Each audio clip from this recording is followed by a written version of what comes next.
Assalamualaikum warahmatullahi wabarakatuh. Selamat berjumpa lagi dengan saya di mata kuliah CAE 1 yang kali ini kita akan membahas tentang computational fluid dynamics. Topik pada pertemuan kali ini kita adalah membahas tentang turbulent model.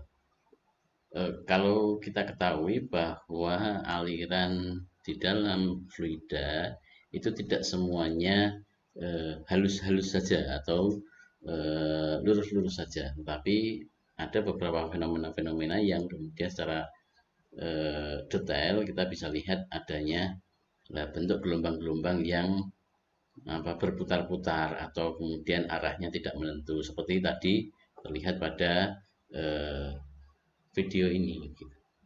Nah, kali ini kita mencoba akan membahas lebih lanjut bagaimana fenomena-fenomena seperti ini itu kemudian bisa kita simulasikan dalam simulasi dinamika fluida. Tentunya ada beberapa hal yang nanti kita harus concern, yaitu tentang bagaimana bentuk aliran turbulen ini bisa terjadi pada model yang seperti apa. Nah, selanjutnya kita akan lihat apa itu turbulen, begitu. Ya, jadi kalau kita lihat fenomena aliran yang selama ini ada, itu ada beberapa jenis aliran yang bisa didefinisikan menjadi laminer, turbulen maupun transisi.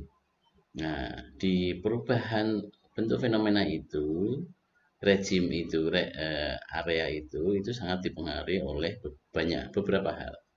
Ya, nah, bagaimana turbulen itu juga akan mempengaruhi persamaan yang kemarin sudah kita pelajari, yaitu persamaan Navier-Stokes sebagai persamaan aliran yang digunakan sebagai persamaan atur pada simulasi aliran dinamika fluida.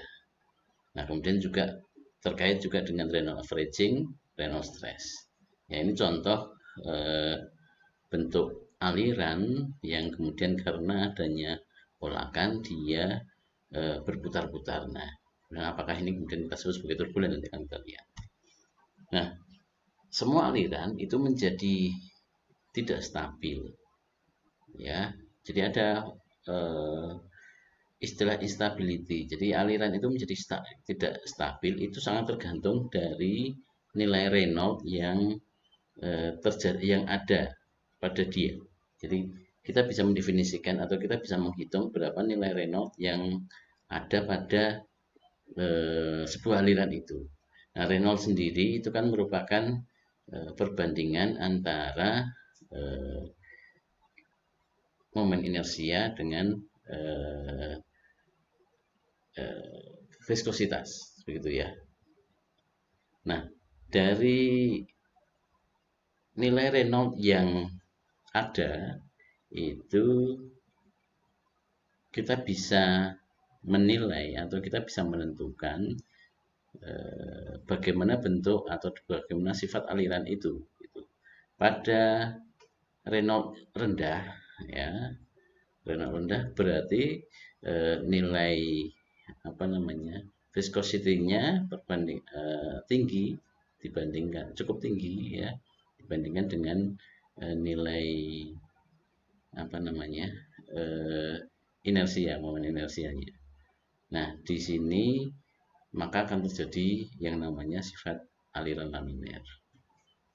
Kemudian untuk Reynolds yang tinggi, artinya kalau inersia dari aliran itu juga tinggi, maka dia akan memiliki sifat yaitu turbulen. Kemudian ada di antara keduanya itu adalah transisi. Itu tergantung dari jenis alirannya. Berapa nilai Reynolds-nya ini akan sangat tergantung dari jenis alirannya. Apakah aliran di dalam pipa, misalnya ya, aliran internal, apakah aliran eksternal, begitu.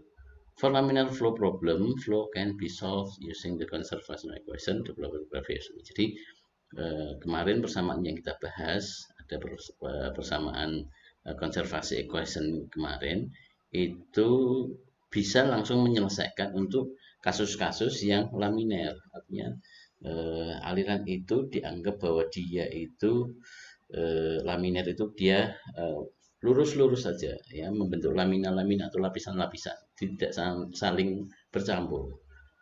Ya, itu bisa kita selesaikan. Tetapi untuk persamaan turbulen, ya, aliran di mana arah alirannya itu tidak sejajar atau dia acak, ya, membentuk apa namanya arah yang irregular, maka ada perlu computational effort untuk menyelesaikan ini. Jadi ada kemudian apa namanya dalam penyelesaian komputasi itu sedikit lebih panjang, yaitu dengan nanti menerapkan persamaan-persamaan yang mengakomodasikan adanya itu instability tadi. Pendekatan teknik itu memang dikembangkan ya, menggunakan average flow field for turbulence. Nah, itu digunakan untuk menghitung bagaimana fenomena turbulensi itu terjadi. Kemudian, nah ini kita lihat sebenarnya apa sih turbulence gitu ya. Jadi ada ketika sebuah aliran itu memiliki sifat yang tidak stabil, ya, di mana ada di sana ada kecepatan yang fluktuatif, jadi ada perubahan pada suatu saat dia tinggi, rendah dan lain sebagainya, gitu ya. Ada fluktuatif, kemudian bercampur ya, apa ya namanya? Jadi dia saling mixing gitu ya. Kemudian ada momentum dan energinya itu ya masing-masing saling ini ya, saling fluktuatif begitu. Nah, maka itulah yang kemudian kita sebut sebagai turbulen. Fisik turbulennya seperti itu. Kemudian efek dari turbulen itu juga akan ini kita uraikan bahwa velocity itu akan terdiri. Jadi kalau turbulen itu akan kita apa namanya kita uraikan apa saja yang terjadi pada aliran turbulen itu akan ada, yaitu antara kecepatan rata-ratanya dan fluktuasinya. Nah, kecepatan rata-rata mungkin ini ya nilainya dia stabil ya ratanya, tapi ada fluktuatif. Nah, inilah yang kemudian kita apa namanya kita sebut sebagai persamaan turbulensi. Ada gabungan antara rata-rata dengan fluktuatifnya. Jadi kalau kita lihat di sini, ini ya fluktuasi untuk ini untuk sifat yang ada, entah itu tekanan, suhu, atau mungkin kecepatan, species acceleration. Nah itu ini sebagai ini terhadap waktu dia nilai utamanya, kemudian pada saat tertentu dia mengalami fluktuatif ya. Jadi ada apakah dia naik, turun, jadi ada nilai fluktuatif yang terjadi di sini. Nah, ini yang sesungguhnya yang terjadi pada sebuah aliran yang sifatnya turbulen. Nah, contoh itu bisa kita lihat ketika pada aliran jet flow, ya. Jadi aliran ya, ketika sebuah aliran itu kemudian bertemu dengan aliran sekitarnya yang kecenderungannya adalah diam, maka ya kemudian bercampur di sini, maka akan membentuk ini apa namanya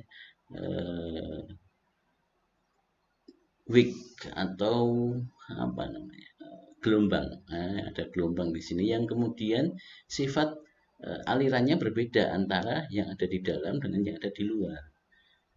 Ya, oleh karena itu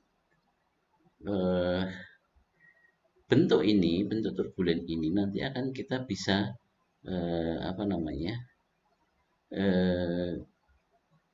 sebagai proses validasi. Jadi kalau misalnya ini sebagai contoh, misalnya ada aliran kemudian keluar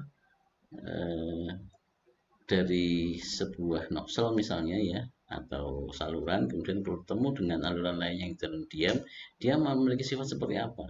apakah kemudian muncul seperti ini, ada yang X, apakah dia diam saja. Ketika turbulen, ketika kecepatan tinggi, maka akan muncul X di sini. Ya, ini ada seperti ini. Ini contohnya misalnya ada bola gitu ya. Kemudian ini lewat di sini ketemu bagian sekitar di sini ya, bagian bebas di sini yang diam, ini lewat di sini, ada udara lewat di sini, kemudian ini cepat, kemudian bagian udara di sini akan ketemu dengan bagian di sini, maka di sini muncul ini. Ada mixing layer di sini, kemudian muncullah Wix. Nah, Wix ini akan terjadi di bagian belakang dari sebuah benda. Contohnya seperti ini. Ini sama seperti flow jet, ya, aliran jet. Jadi ketika keluar, kemudian dia membentuk mixing layer di sini. Nah, apakah mixingnya ini kemudian rata lagi, ataukah kemudian membentuk ini seperti ini, gelombang-gelombang kayak wix kayak gini, wig kayak gini. Nah, kalau membentuk wig, nah inilah yang kemudian sering digunakan, ya, kondisi dasar seperti ini yang kemudian banyak digunakan untuk proses ini apa validasi. Apakah persamaan turbulensi yang digunakan sudah benar atau tidak? Sudah. Untuk memprediksi apakah sebuah software itu sesuai apa tidak. Ya, itu contoh simbol turbulen. Nah, kemudian juga ada ini nilai transisi gitu ya. Nah, ini kita lihat pada ini adalah sebuah foto ya, foto aliran yang kemudian kita lihat pada aliran di mana nilai Reynolds-nya itu kecil terhadap Reynolds kritis ya, itu kemudian kita sebut sebagai aliran laminar. Reynolds kritis itu adalah nilai Reynolds di mana dia merupakan perubahan antara satu sifat aliran ya, misalnya dari laminar ke transisi atau turbulen gitu. Nah, untuk aliran di atas di dalam pipa atau di atas plat itu memiliki nilai yang berbeda-beda. Pada aliran di bawah critical itu kita sebut sebagai aliran laminar. Kemudian masing-masing aliran di sini ini akan terlihat lurus-lurus saja. Ini disebabkan karena faktor viskositas yang cukup tinggi atau alirannya kecepatannya kecil, sehingga dia membentuk lapis-lapisan seperti ini, tidak saling bercampur. Tetapi pada nilai Reynolds di atas kritis, nah maka terbentuklah turbulen ini gitu. Nah, nilai kritis ini di sini akan apa namanya, saling bertabrakan di sini. Di sini akan membentuk vorticity. Ya, ada efek ketidakteraturan di sini. Nah, kemudian pada Reynolds kritis itu yang mungkin beberapa penelitian itu ada range-nya, misalnya kalau di mekanika fluida itu misalnya antara 2000 sampai 4000 gitu ya, itu dianggap sebagai Reynolds transisi itu. Nah, ini proses perubahan di sini dari laminar menuju ke turbulen. Nah, ini lebih kompleks lagi sebenarnya, tapi kita tidak mempelajari saat ini untuk kondisi transisi. Jadi kita pilih hanya apakah dia laminar, apakah dia turbulen. Ada mulai area di transisi ini begitu, tapi dia belum mulai turbulen atau sudah tidak lagi laminar. Nah, ini contoh transisi ya. Misalnya ada sebuah aliran, ketika di bagian depan dia lurus-lurus saja gitu ya, tapi mulai fase berikutnya mulai arahnya berubah begitu ya. Jadi semakin panjang misalnya ini di dalam sebuah plat ya, di atas plat, ini contohnya di atas plat begitu, ini semakin jauh dia mengalir. Kalau di depan mungkin dia masih, misalnya ini ada plat, kemudian kita aliri dia, di atasnya itu aliran kecepatan udara senilai U begitu, maka pada bagian depan dia mengalir tetap stabil dari masukan nilai kecepatannya di sini. Tapi begitu semakin menjauh, semakin masuk ke dalam platnya itu mulai ada efek gesekan dan lain sebagainya. Kemudian dia mulai ada geser ini ya, mulai miring di sini. Kemudian mulai membentuk interaksi di sini. Kemudian di sini mulai muter-muter sampai akhirnya pada suatu saat dia turbulen penuh. Nah, ini. Jadi ini ada ya ini Renault kemudian didefinisikan sebagai rho UX per mu, ya ada kecepatan sekian, kemudian di sini mungkin masih laminar gitu ya, masih lurus saja. Kemudian mulai ada vorticity, mulai ada wave ya. Kemudian mulai transisi, sudah wave tapi belum beraduk gitu. Kemudian mulai sudah menjadi fully turbulent ya. Ini dia bercampur di sini. Jadi semakin jauh ini fungsi X juga, semakin X-nya tinggi. Nah, ini kan kita bisa lihat bahwa Renault turbulent itu kan diidentifikasi dari nilai Renault-nya. Kalau Renault-nya tinggi, maka dia akan menghasilkan atau akan memiliki sifat turbulent. Nah, Renault itu didefinisikan dari nilai rho, mu, ya ini juga viskositas ini ya. Kemudian U kecepatannya, kemudian X. Jika kecepatannya tinggi, maka mudah sekali dia terjadi turbulent. Kalau pelan-pelan sekali kayak gitu ya mungkin akan jadi laminar begitu. Tapi kemudian yang kedua adalah X-nya. Kalau X-nya semakin jauh ke sana, semakin mungkin, semakin mudah dia akan terbentuk turbulent.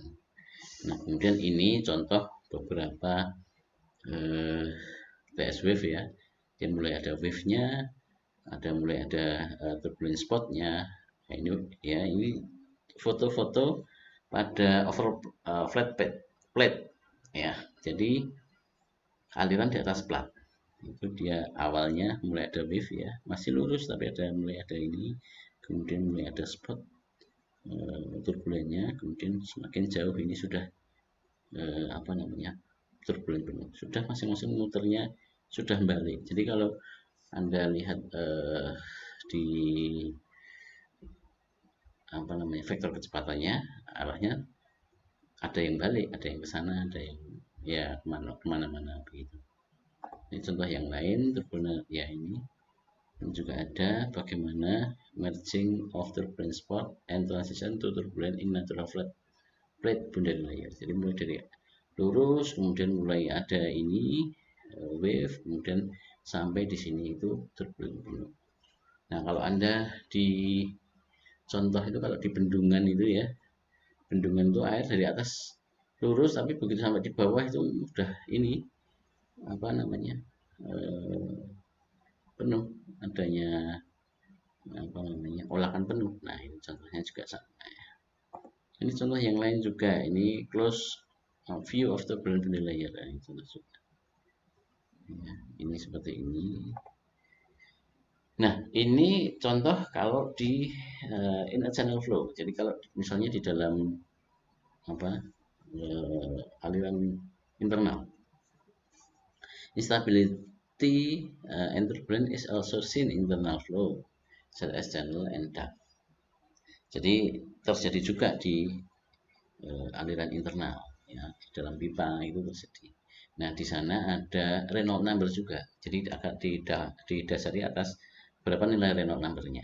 Nah, ini ada yang mengatakan bahwa di bawah 2200 itu laminar, di atas kalau 2200 itu turbulent, ada di atas 2200 itu fully turbulent. Tapi ada juga yang berpendapat di bawah 2000 ininya di atas 4000 gitu ya. Itu yang banyak juga ditemukan. Nah, ini bentuknya mungkin seperti ini. Jadi kalau kita lihat laminar tuh ya mungkin tidak begitu kelihatan ya ini ya. Transisi turbulent nggak begitu kelihatan, tapi mungkin nanti dalam bentuk-bentuk yang lain mungkin bisa lebih terlihat gitu. Nah, ini transition in jet flow. Jadi misalnya ini kita punya nozzle selang gitu ya. Kemudian ada aliran keluar, di sini ada kecepatan. Kemudian ini partikel keluar. Ya udah mulai dari vortex roll up ada ini, jadi ini mulai keluar, di sini mulai sudah ada putaran, semakin sana semakin putaran, ini sudah mulai turbulent. Nah, contohnya kalau kita mau nyemprot ini apa ya yang smoke generator itu ya, kalau orang ini itu kan merokok atau pakai apa ya, pakai pipa kemudian dikeluarkan ke sana gitu ya, atau di knalpot gitu ya. Nah, itu ini masih lurus, atau mungkin sudah mulai ada gejolak di sini, kemudian di sini sudah mulai turbulen, sudah penuh gitu. Nah, contoh yang lain lagi ini ada, nah ini diinjeksikan atau ada udara keluar dari sebuah nozzle, kemudian ini mulai berputar ya, ini semakin sini semakin jadi, semakin turbulen. Di sini arahnya sudah bolak-balik di sini. Kalau di sini mungkin masih ke arah ke kanan, tapi mungkin sudah ada yang miring dan lain sebagainya. Ya, kayak ini. Nah, kemudian juga dari definisi turbulen kita juga bisa menghitung nilai atau kualitas ukuran dari turbulen itu. Jadi ada yang sifatnya small structure, jadi yang bentuknya kecil-kecil, atau yang bentuknya besar. Ini large structure. Jadi ini misalnya ini muncul satu satu kelompok di sini muter sendiri. Sementara ini kecil-kecil mas ya. Nah biasanya dari yang kecil ini sampai ke yang besar. Nah ini ada proses perubahannya. Nah, kecil itu ya dari skalanya dia memang bentuknya ukurannya kecil gitu ya. Di sini yang besar itu juga terdiri juga yang kecil-kecil juga gitu. Jadi tapi kita bisa melihat dia bentuknya sudah besar turbulensinya. Itu dari skalanya ya, dari skala struktur skalanya. Ada yang small structure dan large structure. Ini contoh, ini di laut juga sama terjadi seperti ini. Kalau kita lihat dari atas itu, atau anda lihat di Google Map itu, ya nanti akan muncul kayak gini. Kalau diperbesar ya, ini di pantai si Antartika itu kayak gitu. Nah ini juga ada di daerah Alaska ini. Sampai terbentuk seperti ini. Jadi aliran dari laut itu sampai membentuk ini bentuk yang apa namanya spiraling eddies atau pusaran spiral yang sering kita sebut sebagai von Karman vortex ya itu. Jadi terbentuk seperti ini. Efek dari satu aliran kemudian dia terkena hambatan, dia membentuk seperti ini spiral kayak gini namanya, dan seterusnya. Pusaran ini itu bisa terjadi ya, ini keterangannya adalah ketika terjadi angin ya, angin yang kencang menyapu saat angin kencang ya melintasi Samudra Pasifik bagian utara, itu bisa terjadi seperti itu. Kemudian juga ini ada di daerah ini Pacific Ocean ya, di Samudra Pasifik ini, di daerah di sini ini juga terbentuk seperti ini. Begitu ada angin mengembus ke sini dengan cepat, dia akan membentuk seperti ini. Ini von Karman vortex. Nah ini juga ada di banyak ya, fenomena-fenomena seperti ini sebenarnya banyak terjadi gitu ya. Nah kemudian nanti kita perlu mendefinisikan sebenarnya efeknya seperti apa bentuk-bentuk turbulensi ini gitu.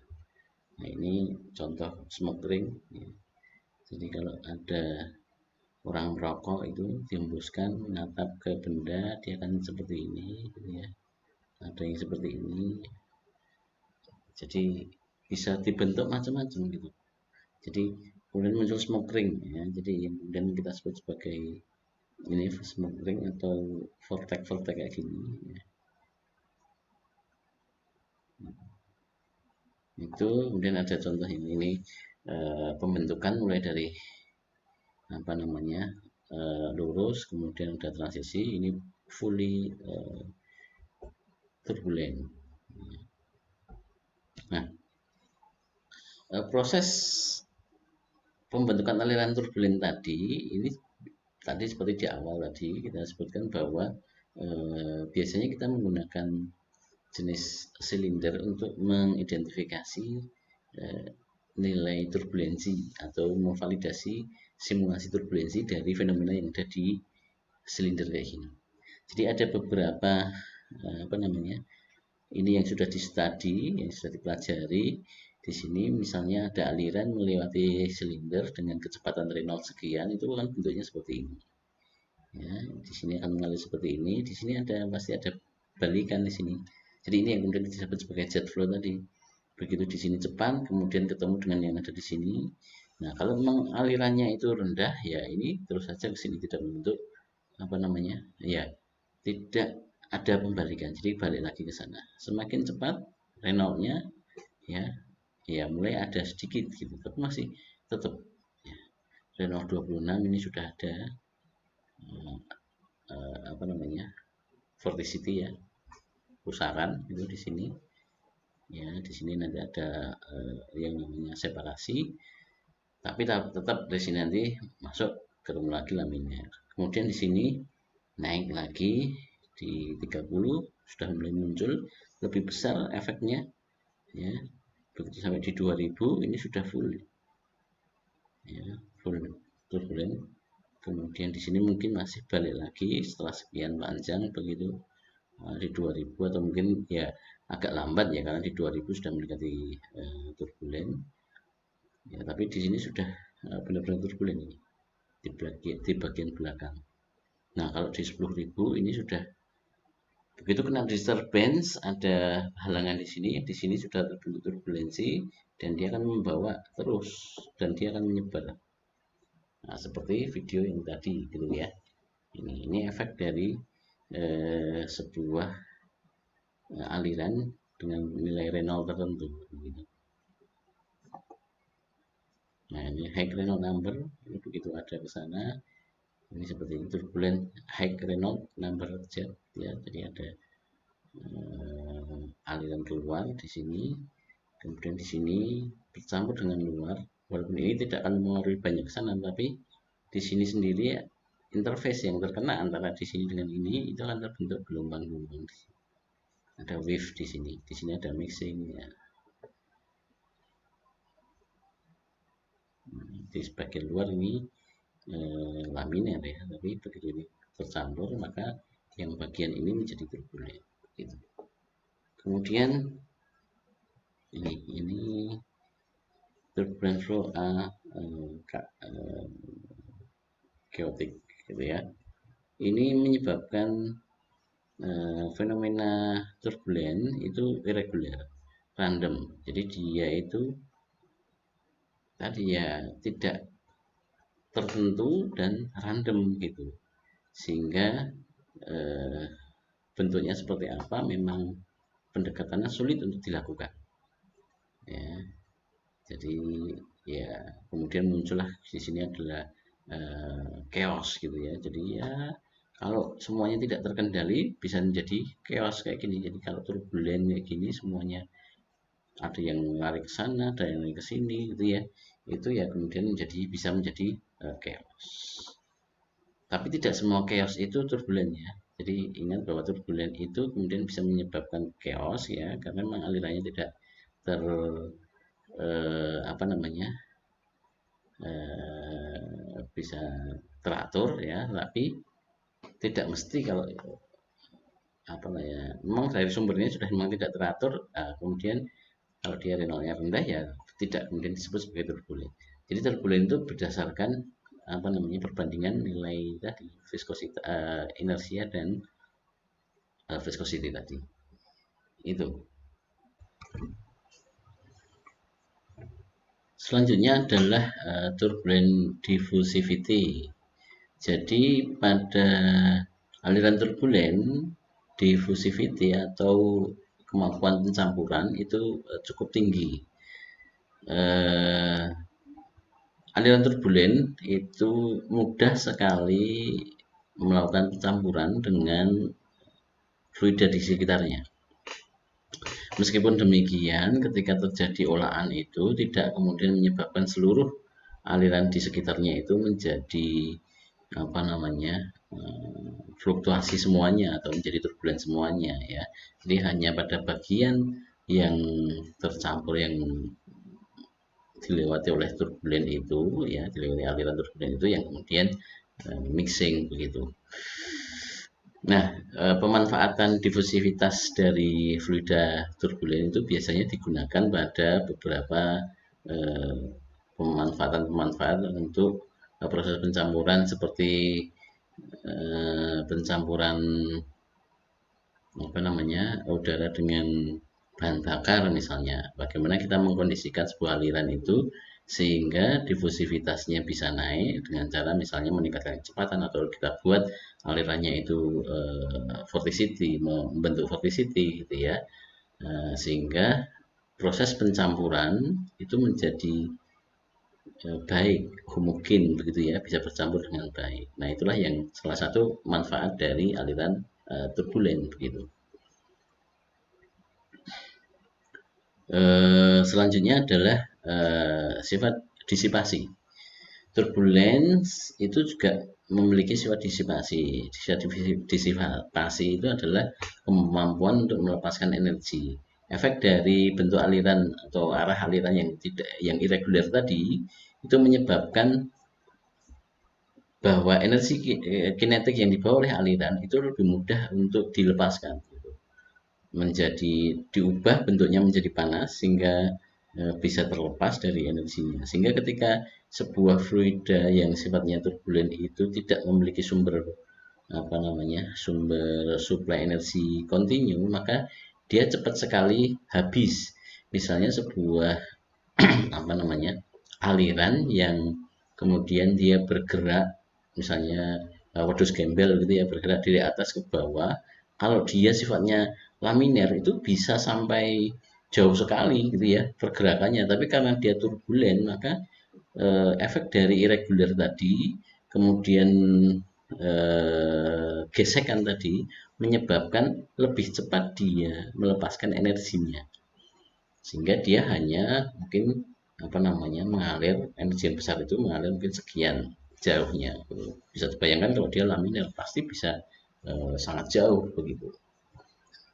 Nah, itulah beberapa sifat yang muncul dari aliran turbulen begitu ya. Efek dari disipasi itu juga memungkinkan, jadi dia digunakan untuk proses pemindahan panas. Jadi kalau kita hendak melakukan satu proses heat exchanger gitu ya, ada pemindahan panas antara dua fluida, maka pembentukan fluida menjadi jenis aliran turbulen itu sangat baik dalam melakukan dalam proses heat transfernya begitu. Itu banyak digunakan juga untuk beberapa jenis perpindahan panas secara langsung misalnya ya, maka dibuat turbulen. Contohnya kalau misalnya kita mau memanasi plat dengan udara panas begitu, maka plat itu kita bikin dia cekungan-cekungan atau disturban, gangguan, agar alirannya itu menjadi turbulen begitu, ada mengulang begitu. Nah, contohnya misalnya pada panci atau pada penggorengan itu kan kalau kita lihat di bagian bawah itu dibikin gerigi-gerigi ya, itu sebagai peningkatan disipasi gitu. Nah, turbulen ini juga salah satu sifatnya yaitu bersifat rotation dan menghasilkan vorticity begitu. Jadi mereka aliran itu akan membentuk ya, salah satu sifatnya adalah ini. Contohnya di sini ini adalah terbentuk pusaran-pusaran ya. Nah, sehingga banyak kita temui aliran turbulen itu adanya proses pusaran-pusaran atau vortex kayak gini ya. Ya, artinya juga kemudian aliran turbulen itu memiliki sifat rotasional gitu. Nah, dari beberapa keterangan tadi ada kita simpulkan atau mungkin kita ringkas bahwa turbulen ini memiliki beberapa karakteristik. Yang pertama mungkin dia memiliki sifat irregular. Nah, irregular itu bahwa atau random tadi ya, itu bahwa aliran itu sulit dideteksi arahnya secara pasti itu seperti apa. Hanya kemudian kita melakukan perhitungan mungkin secara statistik. Jadi ada statistik ataupun mungkin dari eksperimen begitu. Nah, sangat dimungkinkan adanya irregular flow tadi itu akan menyebabkan chaos gitu ya. Walaupun mungkin tidak semua yang chaos itu kemudian kita sebut sebagai turbulen begitu. Nah, turbulen tadi didefinisikan adalah nilai pada perbandingan inersia terhadap viscosity itu dengan nilai tertentu sesuai dengan sifat alirannya. Nah, karakteristik turbulen yang lain adalah memiliki diffusivity, yaitu menyebabkan pencampuran yang cepat. Jadi proses aliran turbulen itu dia bisa aliran yang karena arahnya itu ke semua arah, maka dia lebih cepat untuk mixing gitu terhadap fluida yang ada di sekitarnya. Ya, menjadi pencampuran menjadi lebih baik. Kemudian juga turbulen ini terjadi pada high Reynolds number, ya, karena ini tadi they are caused by complex interaction between viscous term and the inertia term in the momentum equation begitu. Jadi memang banyak terjadi atau memang terjadi pada Reynolds yang tinggi gitu, karena interaksi antara suku viskositas dan suku momentum inersia gitu ya, itu kemudian kita bandingkan nilainya, maka ketika nanti misalnya pada aliran-aliran di dalam pipa itu nilainya lebih dari 4000, maka dia kita sebut sebagai turbulen, atau kalau kurang dari 2000 ya kita sebut sebagai laminer begitu. Kemudian turbulent flow rotational, that is they have non-zero vorticity. Ya, jadi rotasional karena dia tidak memiliki non-zero vorticity. Jadi alirannya itu bisa melingkar begitu. Jadi ada vorticity, ada pusaran-pusaran begitu. Kalau laminer itu zero vorticity karena dia selalu lurus begitu. Sementara kalau di turbulen itu nilainya memiliki non-zero vorticity begitu. Ya, mekanisme such as stretching three-dimensional vortices play a key role in turbulence. Mekanisme pergelangan pusaran itu cukup penting. Jadi pergelangan pusaran itu ketika adanya rotasi vorticity itu dia akan berputar di sana, ya. Ada stretchingnya secara tiga dimensional, melebar, ya,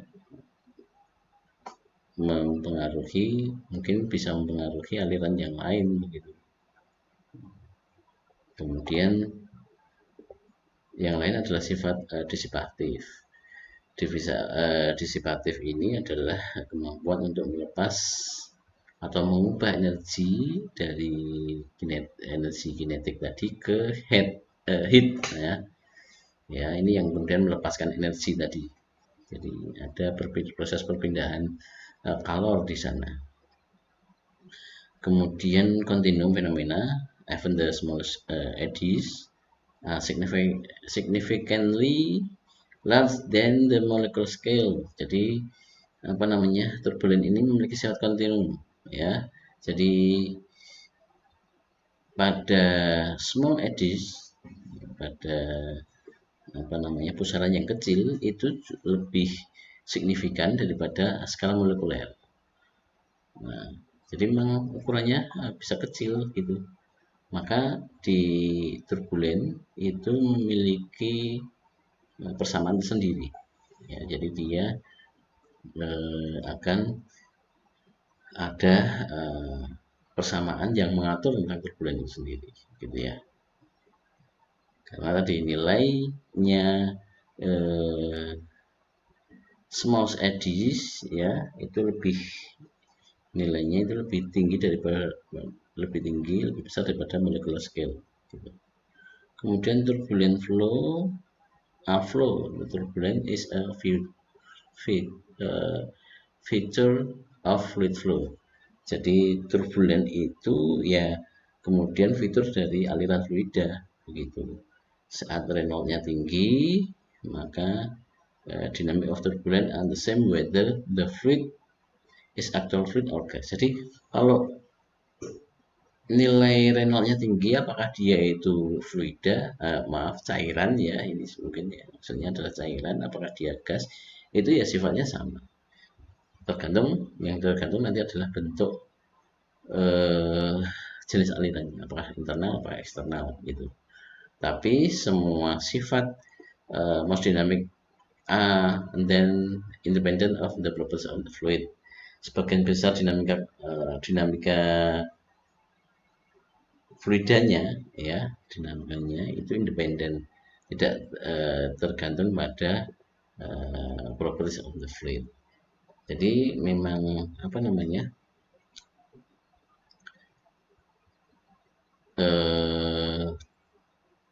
sifat yang terjadi pada aliran turbulen itu nanti karena kita menilainya dengan nilai Reynolds ya, yang sifatnya adalah non-dimensional, maka apakah dia itu viskositasnya berapa, apakah dia kecepatannya berapa, itu ya nanti independen, nanti dia akan dihitung berdasarkan nilai non-dimensional Reynolds number tadi.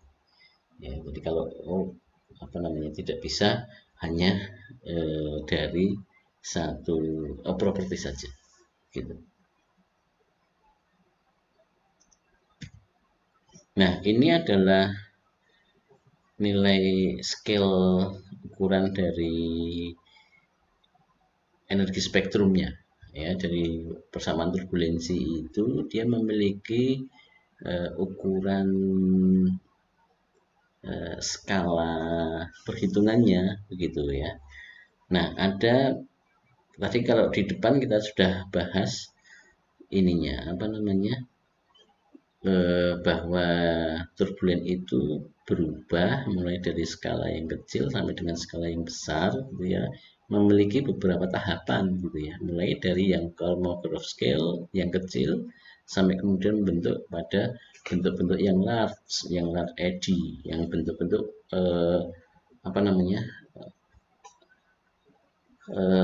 vorticity yang besar. Jadi ada berapa wavelengthnya ya, berapa nilai ini skala wavelengthnya ya, panjang gelombang ininya vorticity-nya itu ya tergantung dari ukuran eddy-nya gitu ya. Yang paling besar adalah ini integral scale itu ya, itu disebut sebagai large eddy.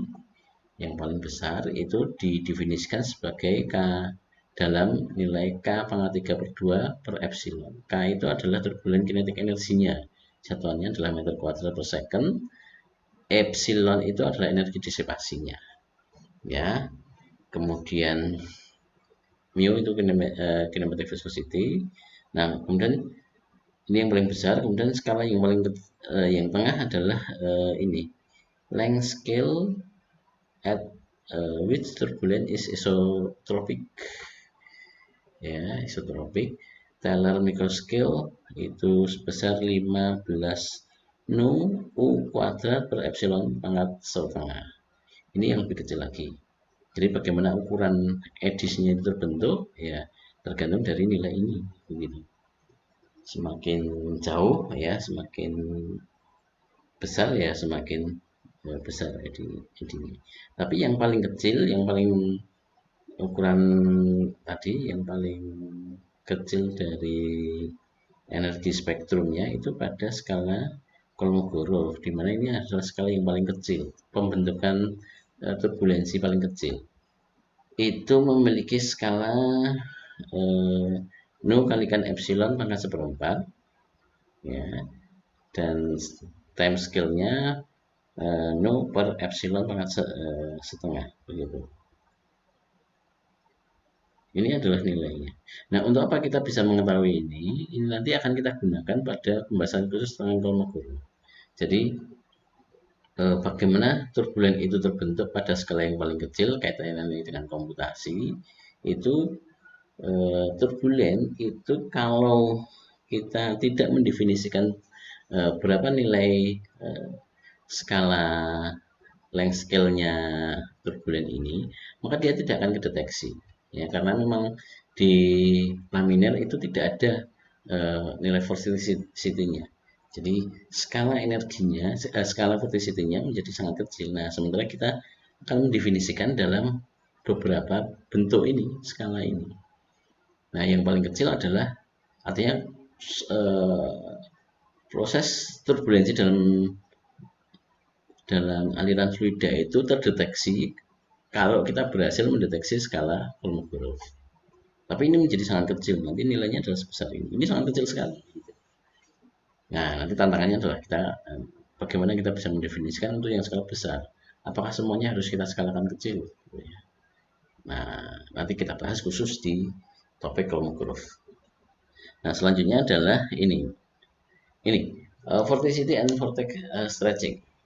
Jadi adanya pusaran ya yang terjadi pada aliran turbulen itu menyiratkan adanya rotasi atau vorticity. Jadi ketika ada putaran kita melihat adanya turbulensi tadi.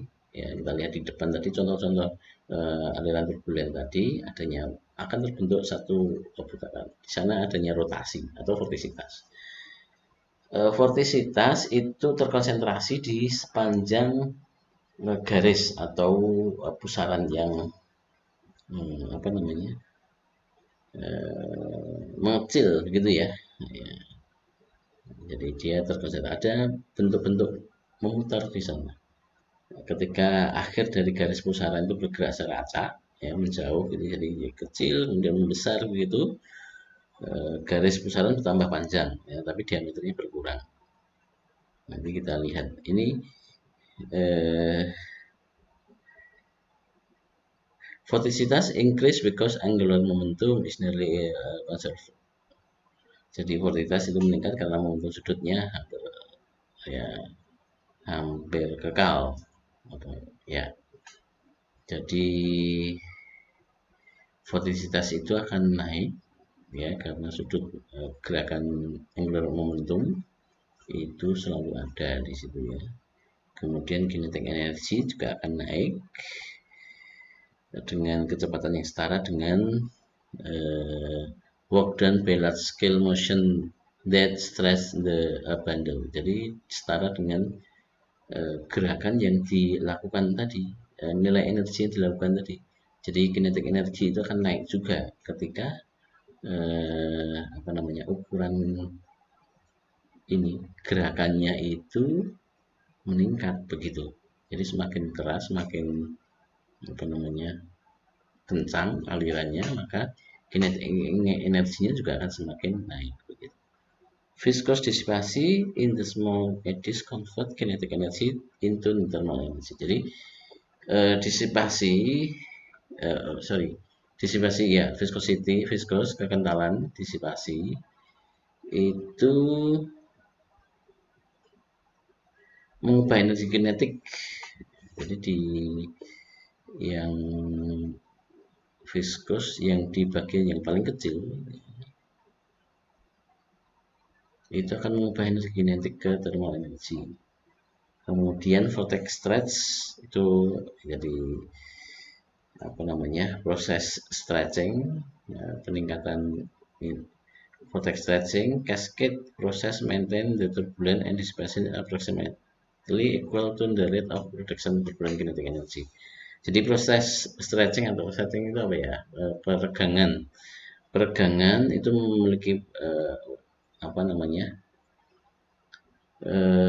proses ya untuk mempertahankan adanya turbulensi dan disipasi ya disipasi tadi apa namanya proses pencampuran ya dan kemudian melepaskan energi tadi. Nah Typically, energy get the transfer from the large edge to the small edge. Jadi kadang-kadang itu energi itu dari energi yang besar itu kemudian mentransfer ke bentuk energi yang kecil. Jadi di dalam pusaran yang besar itu juga terdapat energi yang kecil, sehingga di sana nanti energi kecilnya itu akan apa namanya mendapat tambahan energi dari disipasi pusaran yang lebih besar, ya skala yang lebih besar. Kemudian masing-masing yang kecil itu akan berinteraksi satu sama lain, ya membentuk pusaran yang lebih besar. Jadi proses apa namanya pembentukan pusaran itu ya mulai dari yang kecil, kemudian dia mendapatkan energi dari yang besar, yang kecil-kecil itu nanti berinteraksi kemudian membesar begitu. Nah ini contoh vortex stretching ya, mulai dari mungkin ada aliran yang keluar tidak sesuai arahnya, arah U ke sana, kemudian dia sedikit miring, kemudian ada rotasional ke sana. Jadi ada translasi, ada rotasi, kemudian ini melengkung menjadi vorticity. Ya, ini seperti ini seperti ini. Dan juga yang arahnya ke sana, ada rotasi ke sana, ada ketemu rotasi sana menjadi seperti ini. Nah, ini contoh vortex stretching. Jadi dia peregangan dari vortex ya. Jadi sudah ke sana kemudian membentuk apa? Vortex lanjut begitu. Is the flow turbulent? Ya, apakah setiap aliran itu bisa menjadi turbulen? Ya, tentunya dari definisi tadi bahwa turbulen itu sangat tergantung dari nilai perbandingan antara viskositas dengan inersia terhadap viskositasnya begitu. Yang kemudian kita definisikan sebagai Reynolds. Jadi ada beberapa definisi yang kemudian ada beberapa parameter yang kemudian harus kita perhitungkan. Misalnya pada jenis external flow gitu ya, maka ketika Reynolds-nya itu misalnya lebih dari ini 5 kali 10 pangkat 5 gitu ya, atau misalnya dia melewati sebuah obstacle di atas 20.000 gitu, atau kalau internal flow itu 4.000 gitu ya, itu maka kita akan sebut sebagai turbulen begitu. Tapi kalau kurang dari itu, nanti misalnya RE nya kurang dari 2000 ya laminar begitu. Jadi penilaian apakah aliran turbulen atau bukan itu ya didasarkan atas berapa Reynolds number. Reynolds itu perbandingan antara moment inersia dengan nilai viscosity begitu. Oke, kemudian untuk nah ini kenapa kita harus membahas tentang turbulen ya, tujuannya apa begitu. Nah di dalam simulasi numerik kita nanti akan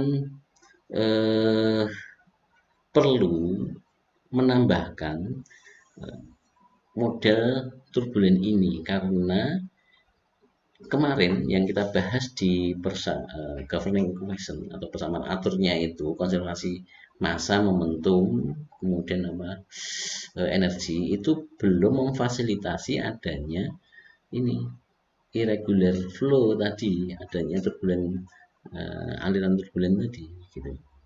Jadi kita perlu memodelkan bagaimana turbulensi itu. Jadi pemodelan turbulensi adalah untuk mengembangkan persamaan-persamaan yang kemudian akan memprediksikan kira-kira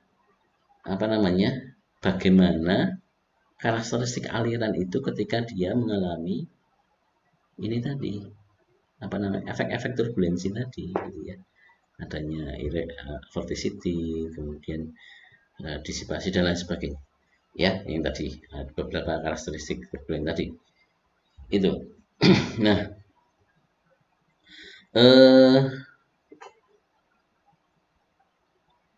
without calculating the complete turbulent flow pattern as a functional of time gitu ya.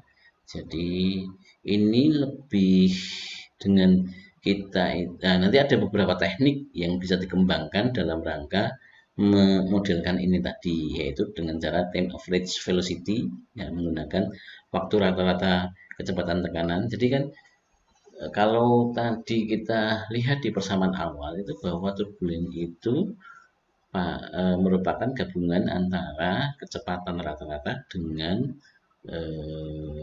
kecepatan untuk kecepatan ya, kecepatan rata-rata dengan kecepatan fluktuasinya ya. Maka kita bisa menghitung nilai kecepatan fluktuasi. Kalau rata-rata jelas ya bisa, kemudian untuk yang fluktuasinya dengan menghitung nilai rata-rata medan kecepatannya.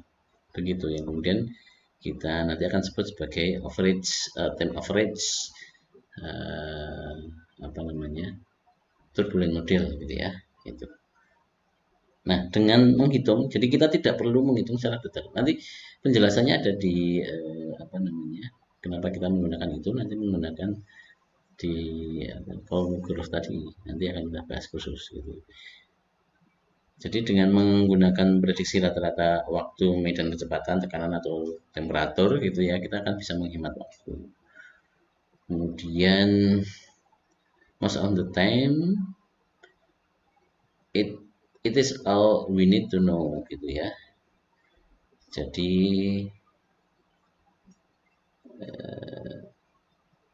kita juga apa namanya, perlu we may also calculate on the statistical properties such as RMS value. Jadi kita mungkin hanya menghitung nilai RMS-nya juga. Gitu. Important understanding the time average flow pattern is a statistical property of the law. Kita perlu juga memahami bahwa pola aliran waktu rata-ratanya itu adalah proporsi statistiknya. Jadi kita memang apa namanya, dalam memodelkan ini memang nanti berupa statistik ya, karena kita akan menghitung berapa rata-ratanya, average time average-nya ya.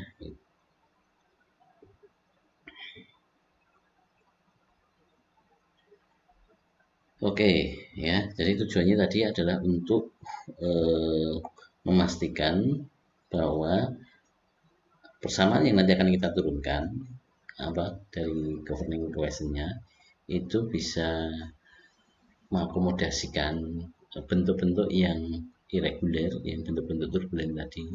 Maka kita perlu memodelkan ya dengan cara salah satunya adalah dengan melakukan time average terhadap nilai fluktuasi kecepatan atau pressure atau temperatur gitu ya.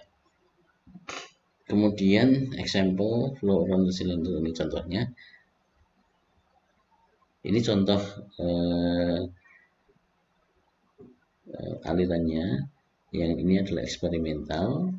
Kemudian ini streamless for time average flow field.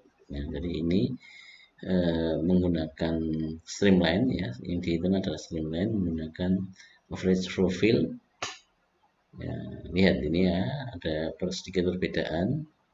Kemudian yang ini adalah menggunakan effective viscous use predict time average flow field. Jadi ini menggunakan viskositas efektif. Jadi menggunakan efek dari viskositas juga. Nah, ini menjadi lebih mendekati begitu. Maka dalam apa namanya, bentuk aliran-aliran yang turbulen kayak gini, maka seberapa asumsi yang akan kita gunakan, apakah kita hanya menggunakan average flow field ya, apakah kemudian ada faktor viscosity dan lain sebagainya, ini akan mengenai hasilnya seperti apa ya. Itu jadi memang turbulen ini menjadi cukup rumit karena nanti pilihannya menjadi banyak. Nah, ini adalah ini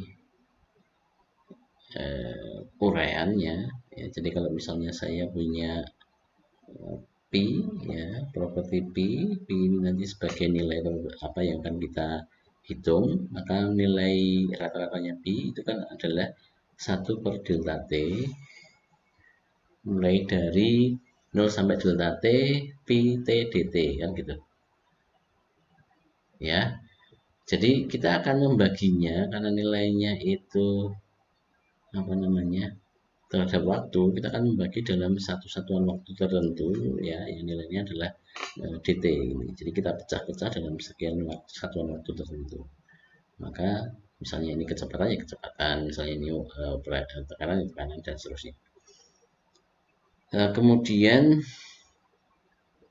nilai delta T ini mestinya lebih besar daripada time scale dari paling kecil nilai turbulen fluktuasinya, jadi berapa.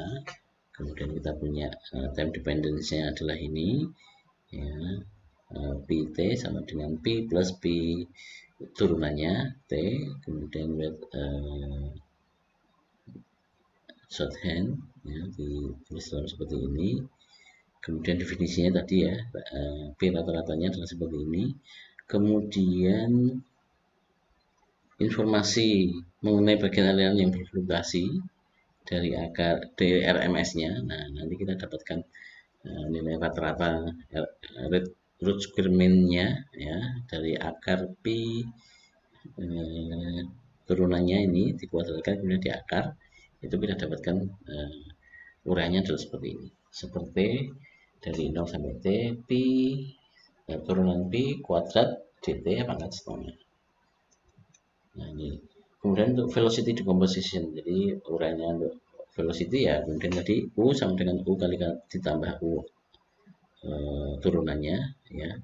Jadi U rata-ratanya dikalikan fluktuatifnya, P juga sama.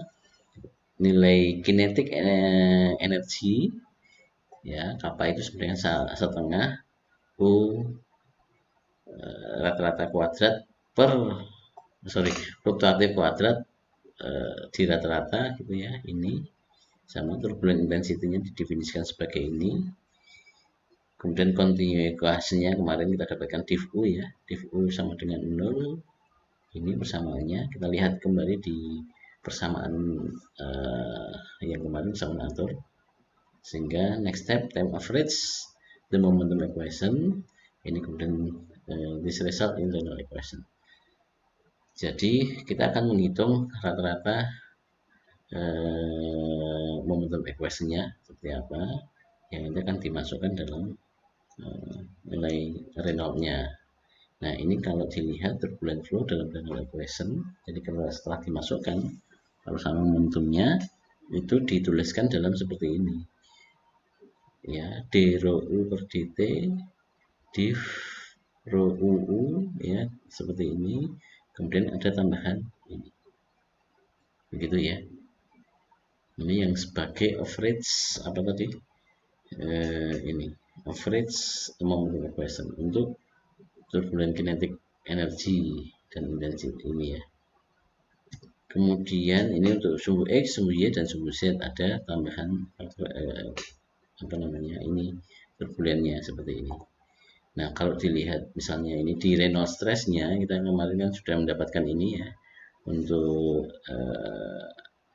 equation contain additional stress tensor ya. Reynolds stress-nya ini in turbulent flow Reynolds stress are usually large compared to the viscous stress. Jadi Reynolds stress ini lebih besar dibandingkan dengan viscous stress-nya ya. Maka the normal stress kan normal selalu, jadi di sini tekanan normalnya itu selalu menjadi tidak nol begitu ya, karena mengandung fluktuasi kecepatan. Jadi ada fluktuasi kecepatan. Sedangkan tegangan geser will be zero if the fluctuation were statistically independent. Jadi tegangan geser bisa menjadi nol jika fluktuasi tidak bergantung pada statistik gitu ya. Tapi keduanya itu berhubungan gitu ya, berkorelasi di antara alasan lain karena ini continuity tadi ya. And the cell stress are therefore usually also non-zero. Jadi tegangan geser itu tidak akan memiliki nilai nol begitu. Nah inilah yang kemudian menyebabkan di pesawat turbulensi ini Reynolds stress-nya ya kemudian tetap dihitung ya, Reynolds stress-nya karena tidak zero gitu. Kalau dilihat kemudian continuity itu menjadi seperti ini persamaannya, persamaan continue. Kemudian yang transport equation, Navier-Stokes-nya itu ada tambahan seperti ini ya. tambahan ini. Kemudian note on density, here rho in main density the form equation.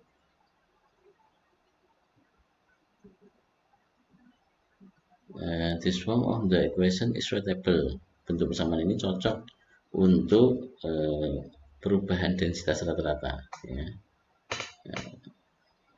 Tapi efek dari densitas fluktuasi of the mean flow is negligible. Jadi untuk perubahan densitas rata-rata itu tetap dihitung, tetapi efek dari fluktuasinya itu bisa diabaikan, begitu untuk densitas. Untuk flow di mana TI, oke, ini kita lewati. Kemudian ini untuk yang kaitannya dengan apa? Yang kompresibel dan inkompresibel. Nah, kita akan pakai yang di bawah ini 0,3 ya, jadi yang sifatnya inkompresibel gitu.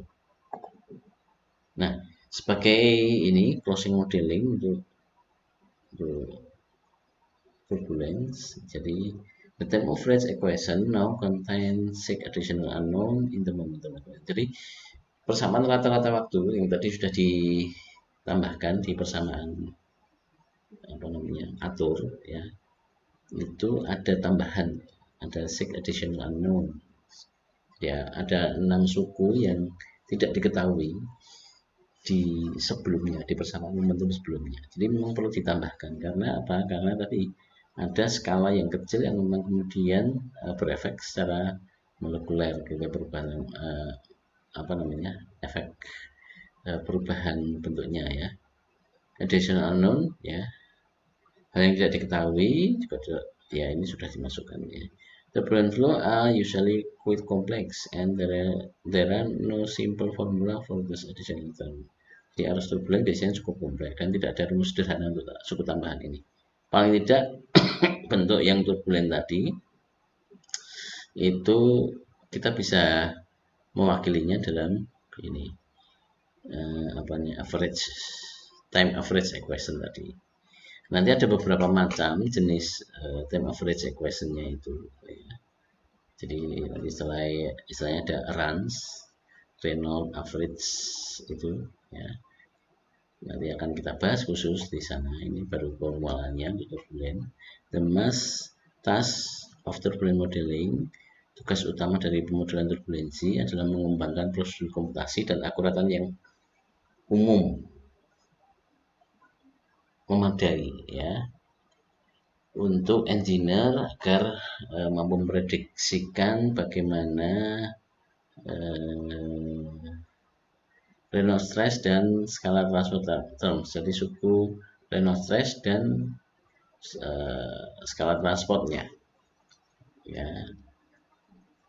Jadi kita harus, jadi penambahan turbulent modeling ini untuk mendetailkan fenomena yang ada, ya, agar lebih akurat, begitu aja. This will then allow the computation of the time of rate, flow, and scalar field without having to calculate the actual flow field over long time period. Ini kemudian akan memungkinkan untuk perhitungan waktu rata-rata aliran, ya, tanpa harus menghitung bidang aliran aktual dalam periode waktu yang lama. Jadi konsep ini time average flow ini akan menyederhanakan sebenarnya, ya, daripada kita akan menghitung aktual flow-nya itu, ya, yang akan membutuhkan waktu yang lama. Baik, mungkin ini dulu yang bisa saya sampaikan untuk pertemuan kita pada hari ini. Dan jika nanti ada pertanyaan, silakan dituliskan di kolom chat. Saya kira itu dulu. Kita ketemu lagi di pertemuan yang akan datang. Terima kasih. Sampai berjumpa lagi. Assalamualaikum warahmatullahi wabarakatuh.